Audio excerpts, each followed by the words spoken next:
सप्रेम नमस्कार। मु Panchu Gaud golden era YouTube channel दर्शक बंधु को मोर प्रणाम। मोर पूज्य गुरुजन मानक भूमिष्ठ प्रणाम। परम पूज्य गुरुदेव पंडित श्रीराम शर्मा आचार्य लिखित अखंड ज्योति पुस्तक आउ गोटे अध्याय होची विघ्नहर्ता भगवान श्री गणेश। आउ हाँ, आमे समस्ते देखिथिबा समस्त मांगलिक कार्यर आरंभ में भगवान श्री गणेश को प्रथमे पूजार्चना करा जायଥାଏ। ओ यह काहेकि भगवान श्री गणेश नाम गुड़िक है जपरी लंबोदर, गजानन। यह नाम गुड़िकर अर्थ कौन? आसतु आमे भगवान श्री गणेश को विघ्नहर्ता कहीं कहुए से विषय शुणा एवं मोर आपण मानक समस्त को अनुरोध दयाकोरी ये भिडियोटी को शेष पर्यंत देखते। समस्त मांगलिक कार्यर प्रारंभ में भगवान श्री गणेश अभ्यर्थना करा जाए। समस्त गणकर स्वामी होगा कारण ना गणेश होइछि। भगवान गणेश व्यक्तित्व अत्यंत आकर्षक। तांकर मस्तिष्क हाथीर वाहन मूषिक होता है।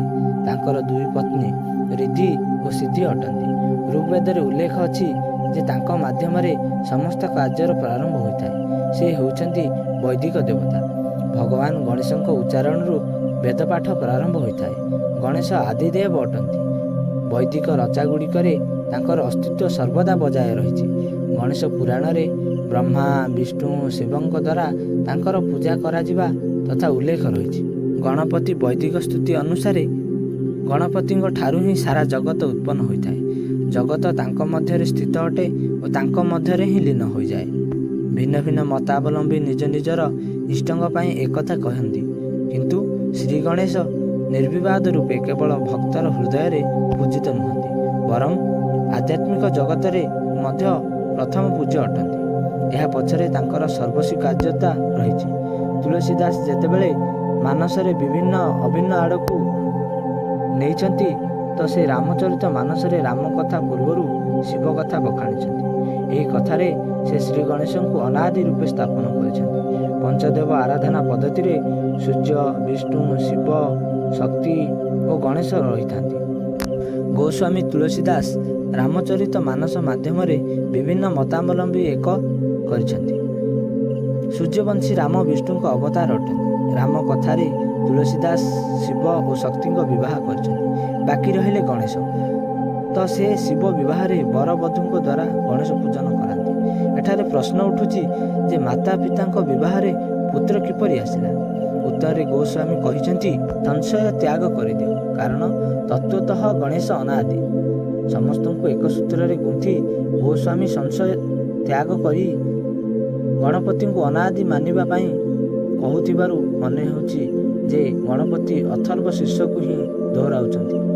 कर्मकांड रे तो गणपति प्रथम पूजन सर्वविदित, किंतु आध्यात्मिक पथरे अग्रसर हेउथिबा पथिक मध्य चेतनार एही आधार को स्वीकार करती। युगास्तर रे कुंडलिनी जागरण आरंभ मूलधार चक्र होइथिबारु एवं गणपति को यार अधिपति मन कराए।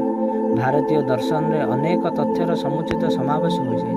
कर्मकांड और आध्यात्म उभय तत्वतः एक हेबार आधार मध्य एठारे स्पष्ट होता है। मूलधार अधिपति गणेश और यार चारिटी पाखुड़ा अच्छी। एठारे चेतनार प्रथम आहरण होता है। यही चारि पाखुड़ा गणेश चतुर्थी अटे, जो प्रथम पूज्य गणेश जन्म होता है। आध्यात्मिक दृष्टि अनुसार चारि पाखुड़ा विशिष्ट मूलधार चेतनार यात्रा आरंभ होता है, जहाँ भिन्न भिन्न पाखुड़ा विशिष्ट चक्रगुड़िक मध्य दे आग को बढ़ी था।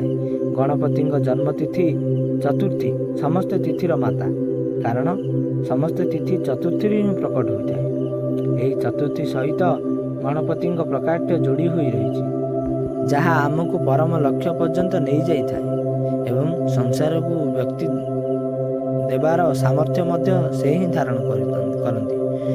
तेणुकरी गणपति स्थूल और सूक्ष्म उभय व्याप्त चेतनार अधिपति अटंती। गणेश आरती रे गोटे पंक्ति आसे, 14 लोकरे भ्रमंती गणपति। यही 14 लोक पंच कर्मेन्द्रिय, पंच ज्ञानेन्द्रिय तथा मन, बुद्धि और चित्त और अहंकार अंतःकरण चतुष्टय अटे। यही 14 लोकर अधिपति मध्य गणेश, जी स्थूल सूक्ष्मर ऊर्ध्वे थाई भी ସବୁଥିରେ ବ୍ୟାପ୍ତ ଅଟନ୍ତି ଏବଂ ସମସ୍ତେ ତାଙ୍କ ମଧ୍ୟରେ ସ୍ଥିତ। ସେଥିପାଇଁ ଶାସ୍ତ୍ର କହିଥାଏ ସର୍ବଂ ଜଗଦିଦଂ ତତ୍ତ୍ୱସ୍ଥିତ। ପ୍ରଥମ ପୂଜ୍ୟ ଗଣପତିଙ୍କୁ ତ ପ୍ରତ୍ୟେକ ଚତୁର୍ଥୀ ପ୍ରିୟ, କିନ୍ତୁ ଭାଦ୍ରବ ମାସ ଶୁକ୍ଳ ଚତୁର୍ଥୀର ବିଶେଷ ମହତ୍ଵ ଥିବାର ମାନ୍ୟତା ରହିଛି। ଏହି ତିଥି ଶ୍ରୀ ଗଣେଶଙ୍କ ଆବିର୍ଭାବର ତିଥି ଅଟେ ଏବଂ ସମ୍ପୂର୍ଣ୍ଣ ଦେଶରେ ଚତୁର୍ଥୀରୁ ଚତୁର୍ଦ୍ଦଶୀ ପର୍ଯ୍ୟନ୍ତ ଚାଲୁଥିବା ଗଣେଶୋତ୍ସବର ଆରମ୍ଭ ଏହି ଦିନ ହୋଇଥାଏ। ବରଦ ମୂର୍ତ୍ତି ଗଣପତି ଭକ୍ତଙ୍କ ପ୍ରତି ଅତ୍ୟନ୍ତ ଉଦାର ହୋଇଥାନ୍ତି। ମୋଦକ ପ୍ରିୟ ଗଣେଶଙ୍କୁ ନିଜ ନିଜର ଘରକୁ ଆଣିବା ଭକ୍ତମାନଙ୍କୁ ଅପୂର୍ବ ଆନନ୍ଦରେ ଭରିଦିଏ। ମୋଦକ ଆନନ୍ଦର ପ୍ରତୀକ। ମୋଦକ ସର୍ବଦା ଆନନ୍ଦିତ ରହିବା ଓ ବ୍ରହ୍ମରେ ଲୀନ ହୋଇଯିବାର ସନ୍ଦେଶ ଦେଇଥାଏ। ଗଣପତିଙ୍କର ଏହି ଅଭାବ ସହିତ ସମ୍ପୂର୍ଣ୍ଣ ଜଗତକୁ ପରିଚିତ କରାଇବା ପାଇଁ ଗଣେଶୋତ୍ସବ ପାଳନ କରାଯାଏ। ଏହା କେବଳ ଉତ୍ସବ ନୁହେଁ, ବରଂ ଆତ୍ମ ସାକ୍ଷାତକାର ପ୍ରଥମ ବୈଠକ ମଧ୍ୟ। ଚତୁର୍ଥୀର ଚାରି ପାଖୁଡ଼ାରେ ଚେତନାର ଜାଗ୍ରତ ହୋଇ ଉପରକୁ ଉଠିବା ପରମ ପ୍ରାପ୍ତିର ପ୍ରଥମ ଚରଣ ଅଟେ। ପୁଣି ଗଣପତି ସାଧକଙ୍କୁ ଆରମ୍ଭରୁ ଲକ୍ଷ୍ୟ ପର୍ଯ୍ୟନ୍ତ ସ୍ୱୟଂ ନେଇଯାଆନ୍ତି। ସେଥିପାଇଁ ମଧ୍ୟ ସେ ପ୍ରଥମ ପୂଜ୍ୟ ଅଟନ୍ତି। ସାଧକ ତାଙ୍କ ମଧ୍ୟରେ ଜାଗ୍ରତ ହୋଇଥାଏ, ତାଙ୍କ ମଧ୍ୟରେ ସ୍ଥିତ ହୋଇଥାଏ, ତାଙ୍କ ମଧ୍ୟରେ ହିଁ ଲୟ ହୋଇଥାଏ। ସେ ମାର୍ଗ ମଧ୍ୟ ଓ ଲକ୍ଷ୍ୟ ମଧ୍ୟ, ସେ ଆତ୍ମା ମଧ୍ୟ, ସେ ପରମାତ୍ମା ମଧ୍ୟ। ଶକ୍ତିର ସାମର୍ଥ୍ୟ ପ୍ରକଟ ହୋଇ ପ୍ରଥମ ପୂଜ୍ୟ ହେବାର ଯାତ୍ରାରେ ମସ୍ତକ ନିଜର ସ୍ୱରୂପ ବଦଳାଇଥାଏ। ଏଠାରେ ଶିବ ଓ ଶକ୍ତି ଦୁହିଁଙ୍କ ଭୂମିକା ସମାନ, କିନ୍ତୁ ଯେଉଁ ବାଳକ ଅସ୍ତିତ୍ୱ ଗ୍ରହଣ କରିଥାଏ ସେହି ବାଳକ ପ୍ରତ୍ୟକ୍ଷ ତତ୍ତ୍ୱ ରୂପରେ ଯାତ୍ରା କରିଥାଏ। କାରଣ ତାକୁ ଗଣନାୟକ ହୋଇ ସମସ୍ତଙ୍କୁ ଆନନ୍ଦ ଯାତ୍ରାର ପଥିକ କରାଇବାକୁ ହୋଇଥାଏ। ସଂସାରର ପ୍ରାପ୍ତି ହେଉ ବା ପରମାତ୍ମାଙ୍କ ପ୍ରାପ୍ତି, ଯିଏ କେବଳ ସାଧକ ହିତକାରୀ ଅଟନ୍ତି ସେ ଦେବତା, କିନ୍ତୁ ଯିଏ ସର୍ବହିତକାରୀ ସେ ଗଣଦେବତା। ପ୍ରଥମ ପୂଜ୍ୟ ଗଣେଶ ଅଟନ୍ତି। ଭଗବାନ ଗଣେଶଙ୍କ ଶାରୀରିକ ଗଠନ ତୁଳନାରେ ତାଙ୍କ ବାହନ ମୂଷା ଅତ୍ୟନ୍ତ ଛୋଟ। କୌଣସି ଜିନିଷକୁ କାଟିଦେବା ମୂଷାର କାମ। ସେ ଚିରି ଫାଡ଼ି ତାହାର ପ୍ରତ୍ୟେକ ଅଙ୍ଗ ପ୍ରତ୍ୟଙ୍ଗର ବିଶ୍ଳେଷଣ କରିଥାଏ। ଗଣେଶ ବୁଦ୍ଧି ଓ ବିଦ୍ୟାର ଅଧିଷ୍ଠାତା। ତର୍କ ବିତର୍କରେ ସେ ସିଦ୍ଧହସ୍ତ। ମୂଷାର ଏହି ଗୁଣକୁ ଦେଖି ତାଙ୍କୁ ଗଣେଶଙ୍କ ବାହନ ରୂପେ ବଛାଯାଇଛି। ଗଜାନନଙ୍କ ଶୁଣ୍ଡ ସର୍ବଦା ହଲଚଲ ହେଉଥାଏ, ଯାହା ତାଙ୍କର ସଚେତ ହେବାର ସଂକେତ ଅଟେ। ଏହାର ସଞ୍ଚାଳନ ଦ୍ୱାରା ଦୁଃଖ ଦୈନ୍ୟ ସମାପ୍ତ ହୋଇଯାଏ। ଅନିଷ୍ଟକାରୀ ଶକ୍ତିଗୁଡ଼ିକ ପାଖକୁ ଆସେ ନାହିଁ। ଏହି ଶୁଣ୍ଡ ବଡ଼ ବଡ଼ ଦିଗପାଳଙ୍କୁ ଭୟଭୀତ କରିଥାଏ। ଏହି ଶୁଣ୍ଡ ଦ୍ୱାରା ଗଣେଶ ଭଗବାନଙ୍କ ବ୍ରହ୍ମାଙ୍କ ଉପରେ ପାଣି ଓ ଫୁଲ ବର୍ଷା କରନ୍ତି। ଶୁଣ୍ଡଟି ବାମ ଓ ଡାହାଣକୁ ହେବାର ବି ମହତ୍ଵ ଅଛି।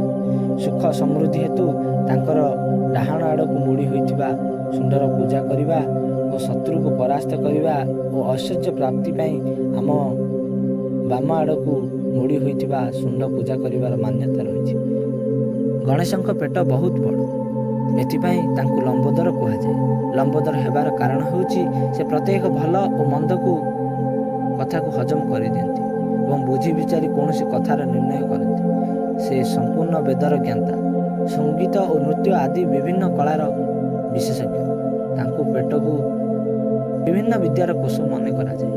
ଶ୍ରୀ ଗଣେଶଙ୍କ କାନ ଲମ୍ବା, ତାଙ୍କୁ ଗଜକର୍ଣ୍ଣ କୁହାଯାଏ। ଲମ୍ବା କାନ ଯାହାର ଥାଏ ସେ ଭାଗ୍ୟଶାଳୀ ହୋଇଥାଏ। ଲମ୍ବା କାନର ଆଉ ଏକ ରହସ୍ୟ ହେଉଛି ଯେ ସମସ୍ତଙ୍କ କଥା ଶୁଣନ୍ତି ଓ ନିଜର ବୁଦ୍ଧି ଓ ବିବେକ ଦ୍ୱାରା ହିଁ କୌଣସି କାର୍ଯ୍ୟର କ୍ରିୟାନ୍ୱୟନ କରନ୍ତି। ବଡ଼ କାନ ସର୍ବଦା ସଜାଗ, ସତର୍କ ଓ ସାବଧାନ ରହିବାର ସଂକେତ ଦେଇଥାଏ। ବଡ଼ ପେଟ ବାଲାଙ୍କୁ ମିଷ୍ଟାନ୍ନ ଅତି ପ୍ରିୟ ଲାଗିଥାଏ। ତାକୁ ମୋଦକ ପ୍ରିୟ ଲାଗେ, କାରଣ ତାହା ମଧ୍ୟ ଆନନ୍ଦର ପ୍ରତୀକ, ତାହା ବ୍ରହ୍ମଶକ୍ତିର ପ୍ରତୀକ। ମୋଦକର ଗୋଲ ଆକୃତି ମହାଶୂନ୍ୟର ପ୍ରତୀକ। ଶୂନ୍ୟରୁ ହିଁ ସବୁ ଉତ୍ପନ୍ନ ହୋଇଥାଏ ଏବଂ ଶୂନ୍ୟରେ ହିଁ ସବୁ ବିଲୀନ ହୋଇଯାଏ। ଗଣପତି ପ୍ରାୟ ବରମୁଦ୍ରାରେ ଦେଖାଯାଆନ୍ତି। ଏହା ସତ୍ତ୍ୱେ ଗୁଣର ପ୍ରତୀକ। ଏହା ଦ୍ୱାରା ଭକ୍ତମାନଙ୍କ ମନୋକାମନା ପୂରଣ କରନ୍ତି। ଏହିପରି ଗଣେଶଙ୍କ ସାରା ବ୍ୟକ୍ତିତ୍ୱ ଅଦ୍ଭୁତ। ବାହ୍ୟ ବ୍ୟକ୍ତିତ୍ୱ ଭଳି ତାଙ୍କର ଆନ୍ତରିକ ଗୁଣ ମଧ୍ୟ ସେତିକି ବିଲକ୍ଷଣ। ଗଣେଶଙ୍କର ସମସ୍ତ ପ୍ରତୀକ ଶିକ୍ଷା ଦିଏ ଯେ ଆମ ନିଜର ବୁଦ୍ଧିକୁ ଜାଗ୍ରତ ରଖିବା, ଭଲ ମନ୍ଦ କଥାକୁ ହଜମ କରିଦେବା ଓ ପାପର ଶମନ ନିମନ୍ତେ ସତ୍କର୍ମ କରିବା ତଥା ତମ ଗୁଣ ଉପରେ ବିଜୟ ଲାଭ କରି ସତ୍ୱଗୁଣର ବିସ୍ତାର କରିବା। ଗଣେଶ ଆମର ବୁଦ୍ଧିକୁ ପରିଷ୍କୃତ ଓ ପରିମାର୍ଜିତ କରନ୍ତି ଏବଂ ଆମର ବିଘ୍ନ ଗୁଡ଼ିକର ସମୂଳ ନାଶ କରିଦିଅନ୍ତି।